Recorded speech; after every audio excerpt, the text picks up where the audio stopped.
Hey guys, and welcome back to another episode of EverQuest 2. Now, we've been working on this Dark Elves quest for the last few days. We're going to go ahead and probably finish it up here. I think all she needs is the arrow shafts left, but we'll go ahead and see what she wants. Hello. Yes, these will do nicely. Excellent work. I've nearly completed the whittling the shafts from the timber you brought, and with these feathers I can attach the fletching. That only leaves the arrowheads to deal with now. You can't use the arrowheads from the old arrows? I'm afraid not. Those arrowheads were all rusted and brittle. I can't go slaying people with shoddy arrowheads now, can I? Of course not. I need you to procure some sharpening stones, which I can use as substitutes. Where might I find the material like that? Sigh, not again. You'll have to find it without me. So we'll go ahead and do it, even though she's kind of leading us into a wild goose chase. Straight and to the point. Level 27. 7 silver, 95 copper, and we go ahead and get some sleeves. Now, they are century sleeves, treasured, no trade, 14 strength, 14 stamina, 8 weapon skill, 1.2% potency. It's plate armor for the shoulders, mitigation is 186, level requirement is 27, and it's for berserkers, guardians, inquisitors, paladins, shadow knights, and templars. So we can use it because we're paladin on this character, and it is better than what we're wearing. If you can see right next to it, what we actually have currently equipped, which is only 113 on the mitigation. So this is a lot better in that regard. It also adds stamina, which we don't even have as the stat on our old weapon or our old armor. And it also adds more strength than what we already have, plus the weapon skill and the potency, which we don't have at all. So this is definitely a big increase. Even though we can't wear it, we can hang on to it until we can. So let's go ahead and accept. I've seen lumbering brutes patrolling the northern reaches of the mountains. Bugbears, I believe they are called. They carry massive weapons made of flint or obsidian. Bring me back a pile of those weapons. I should be able to craft some new arrowheads out of them. I take my leave. Where are they located? So let's say, where are they located, just to see what she says. As I said, to the northern parts of the mountains. Travel north from the highlands and look for a natural ramp that stretches northeast. The brutes have established a formidable camp there. Now go. I'll be going. I'm going. So basically, we're back to where we started, over there where the Avocs are. As you remember, when we first came up, we got attacked by another creature that we weren't planning on. Those are the ones we're looking for. Now, what does it says? I need to hunt bugbears. Okay, so all we're doing is hunting the creatures. We don't actually have to look for a stack on the ground or anything like that. That will probably come later. If I remember right, there is several quests in the zone to deal with the bugbears over there, and one of them was to get inside their camp and I think destroy some of their armories or something along those lines. So that's not this one yet, but you can see how they kind of ease you into it, into a certain area. You know, all you got to do is sit at the entrance for a while, and then later on you have to go a little further until you get all the way into their camps. So that's probably close enough to get their aggro anyways, but let's see. So they're going to be yellow, and they're not arrows down, so they're just going to be regular guys. Man, I don't know if we can do this one. We'll try. We can body pull it down or something. There we go.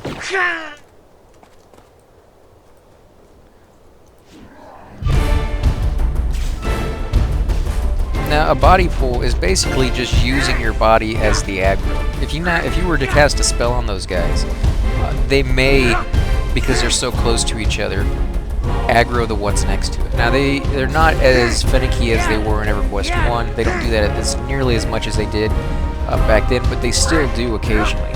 So, if you have a hard pull like that and you only want one at a time, you can try a body pull. There are dangers to that because obviously you don't get the first hit, and you may get all of them anyways, and you're very close to the creatures. So, just be cautious in that regards. Also, when you fight these guys, you want to make sure that you're actually watching the other guys over there so that you don't get any ads. And you want to make sure that you're not too far back to get the Avocs that we were fighting earlier. Now, to do that, you can either just pull down the ramp where we were just a second ago, or clear off a little area right here like we've been doing, so that you have a little safe spot to pull to for a few moments until you work your way up. Now, if you find that you can't get past a certain area up here, but you can kill 2 or 3 of them down here, and then as you get a little further in, there's just too many to pull, and you just can't take them on like that. Then just stay down here on the bottom. There's no reason other than time that you need to go that far in if you don't have to. The only thing that's going to happen is it's going to slow you down because you have to wait for respawn. But as we've already seen, they respawn pretty quick. Sorry. So, not really a huge deal. Now I'm going to go ahead and try it again, see if I can get one by itself. But it is just a fraction of centimeters when you're doing this. You just want to go very, very slowly and wait. You give them a couple of seconds because sometimes their reactions, I should say, are very delayed. And if you push up just an extra inch when you already had their aggro, you'll get the other guy as well. So again, it's really just taking your time, making sure you don't rush when you're doing these really hard kills. And for the most part, you'll come out ahead. You'll use a lot less power because again, you're fighting only one at a time, and you'll have a lot less chance of actually dying. Go ahead and zoom out so I can make sure that nobody from behind is spawning.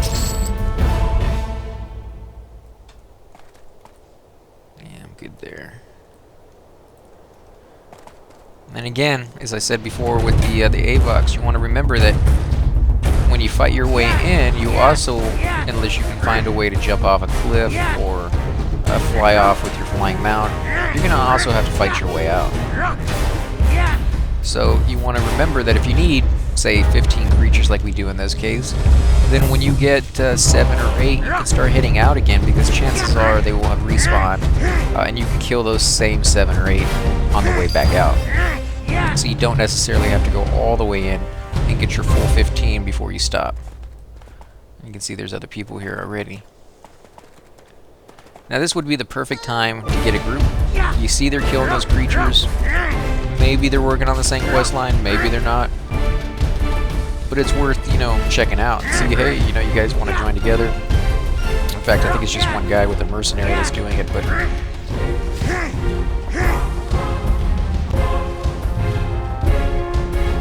he's taking on 3 guys at once. Of course, they're probably lower level to him than they are for us, but go ahead and heal ourselves up. But as I was saying before, this would be the perfect time if you need to sort of, push your way in and get to some of these little spots that you couldn't get to before. Following somebody like this in would be cool. Oh crap. I don't need those guys. Let me go back and see if these guys have respawned. Nope, not yet. Now there is a quest for something over here later on, and you have to make your way across.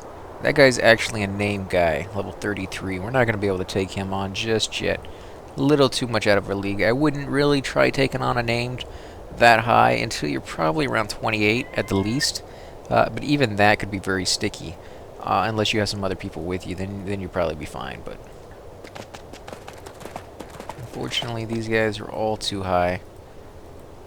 If he hadn't killed those other characters or creatures, we probably would have been fine before repop, and we wouldn't have had any of this downtime. But you can see there's other people on. The server isn't as crowded as it used to be. It doesn't have as many people as it used to, but there's still always somebody that you can group with at any level. And they're usually, he's probably doing the exact same quest we were doing earlier. He's level 28 ranger. And rather than run right by them all, he's killing them. So he's doing that for some quest, whether it's the same one we're on or for maybe a different one. Could probably take him out, but he does have a pet. So I'm gonna go ahead and leave him alone and just wait. These guys do have a pretty decent respawn time apparently. Didn't think it would be that bad.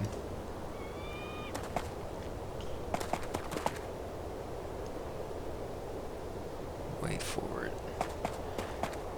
Now, I actually had a question the other day about what server to join for a new character, for a new person. That's really up to you. I know there's certain servers out there that tend to be more towards certain regions of the planet. If you're European or Australian or something like that, your time zones are different than, say somebody in the United States. So you kind of want to find a server that is more regional in that regard, so there's more people on during the times you play. Now, you don't have to do it that way. If you're in Australia and you want to get on a basically a prominent U.S. server, you're more than welcome to do that. There's no restrictions on that kind of sense, but you are maybe going to have a little bit harder time finding groups or joining raids later on when you get into higher levels, simply for the fact that, for the most part, people who play this game tend not to play it at like 2 or 3 in the morning, which would probably be, around your afternoon time. So if you're a night owl and you don't mind playing at 2 in the morning your time, that would be perfect. And then you can log on, and it's like 2 in the afternoon over here, and you're set. You'll find plenty of people. But if you're one of those people who keep regular hours, then I would look it up, see what that server is as far as its regional, and it usually has a little message next to it and let you know that this is prominently the European server, or this is prominently the American server, or the Japanese server, whatever the case may be.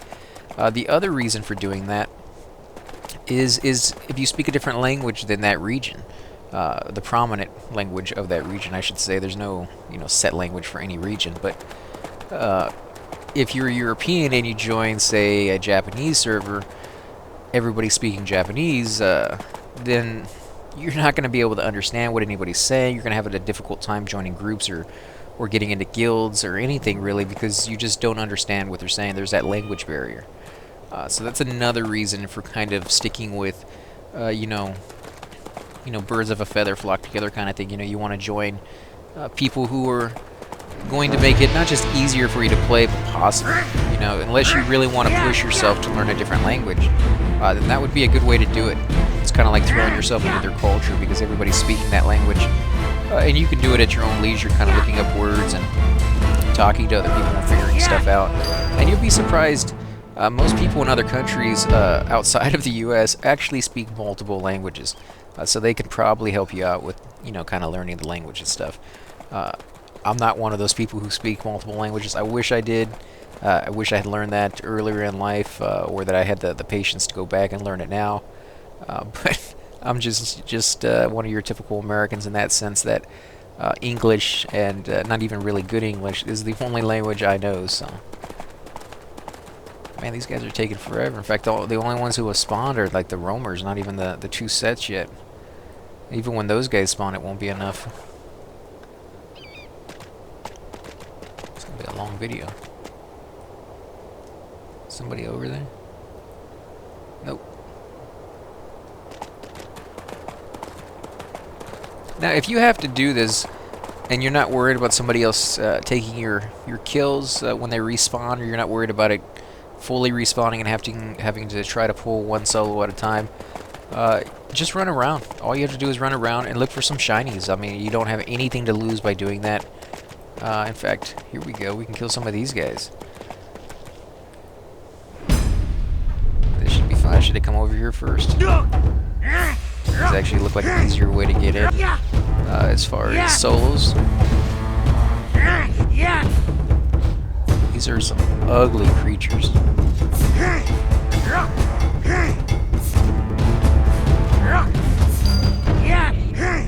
we go. 9 out of 15. And I'm surprised these guys don't hurt more. I mean, the Avocs were really taking us to town. Granted, they were orange, but still, I mean, these guys really are not doing very much damage at all. It's only the accumulation of taking on 2 or 3 guys in a row without letting myself heal that even gets me down as far as I am, so. You'll find that certain creatures are easier than others. There's some creatures out there that just have an enormous amount of hit points, but they don't do very much damage. So they take forever to kill, but other than that, you can pretty much fight them. I mean, it's just going to be a very, very long fight. Let's go ahead and try to get this guy.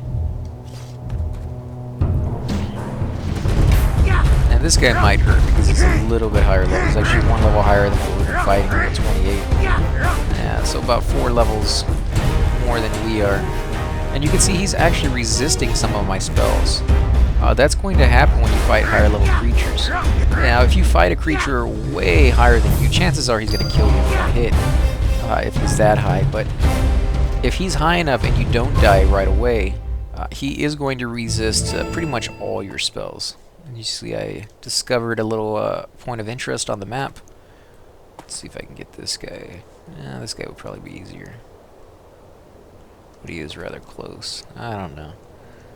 We'll have to see what we can get.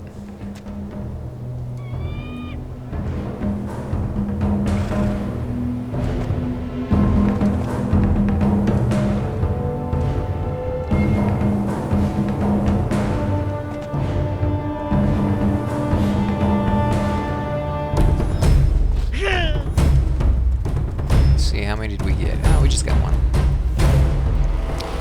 Now, pulling in EverQuest 1 was a little bit more difficult because when you died, you really lost quite a bit. You lost the experience, you had to come back and get your corpse and stuff like that. In this one, you don't have to be as afraid of death as you did in the other one. You can really just die. You're going to lose a little bit of experience in the form of experience debt. But other than that, you don't really have to go back and get your corpse or anything like that. You spawn with everything on it. And I might die here in a second if I don't heal myself. Heal off. And I died. So you can spend these little points to revive yourself instantly, or you can just revive back at the docks, basically whatever close revive point they have, which is all the way down here, actually in the Iron Toad camp, which is not very far from where we actually were. So we'll just go ahead and run right back. And those other creatures on the ramps that were a little easier to fight should have respawned by now. So again, this is going to be a little bit longer video than we're normally using on these quests, but as you get further and further into the game, the quest will take longer and longer to do. Some of the other ones we were doing at low level, you can do in 2 or 3 minutes. I mean, it really doesn't take that long. You get a really good amount of experience for doing them. Later on, you may spend 20, 30, 40 minutes doing a quest. You actually make more experience off of the creatures you killed in the quest than you will the quest itself because it took so long to do, but it will lead you to other quests that will give you better rewards or maybe not take as long. So in the long run, quests are really a good way to level up in this game. In fact, it's the best way to level up in my opinion. If you get into a group and you start grinding it out in a certain area, somebody who's out there soloing by themselves will level probably twice as fast as you will from doing the quest. Now, in my opinion, that kind of does take away a little bit from the game because, you know, I joined the game to group with others to, you know, just be a part of the community, but it kind of doesn't promote it as much as it did in EverQuest 1 in that sense. But it's still a great game. I'm not putting it down in any way. It just is different from other games, so, or other games that I played before in that regard. So it's just something to be aware of. That if you're in a hurry to level, the quest is the way to go. But for me, I don't mind slowing down. A lot of these games have really, really good in-game content, which means when you get to the highest level, when you're maxed out, there's still quite a lot for you to do. But eventually, with every game, no matter how long it's been out and how many expansions it comes out with, eventually you run out of things to do on the end game, and which is a shame because there's so much to do at the lower levels. There's so many, like I'm in ButcherBlock right now at this level, but there's probably 10 or 15 other zones I could be in doing quests at this level. So there's just a ton of places you can go if you don't rush through it. And they're pretty much all equal as far as armor goes. There's some zones that favor like casters for the rewards more than they do tanks and things of that sort, but beyond that, it's going to be a pretty decent experience no matter where you go as far as the loot goes. You can sell it and buy what you need. It just really comes down to, see, I did a taunt on that when I ended up getting both of them. Not sure if we can take both on, but we'll try. Go ahead and see if we can kill these guys as fast as possible. Toss myself a heal. Now, I like that group heal because I don't have to target myself with it rather than the individual heal that I do. And it comes back rather quick, so as long as I keep using it in a fight, it gives me an extra 2 or 3 bubbles throughout the entire fight of health than I normally would have had otherwise, so that can definitely save your life. There we go. I got all the ones I need. Let's head back.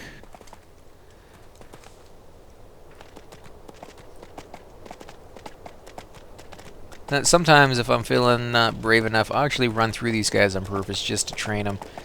You can't really train as you could in the sense of EverQuest 1.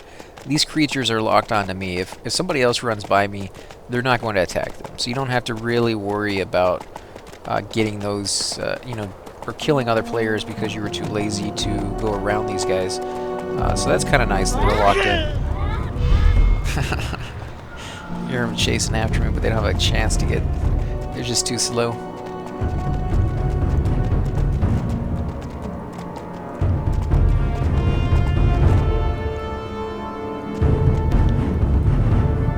I greet you.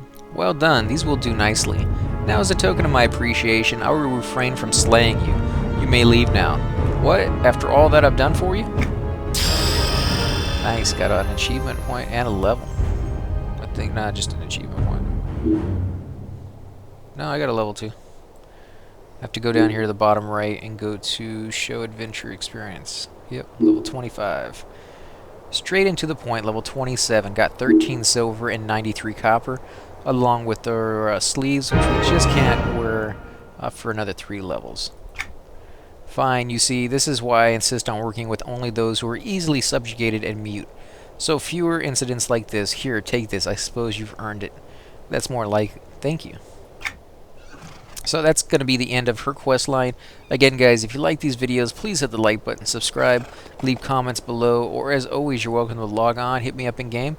And I want to thank you guys for watching.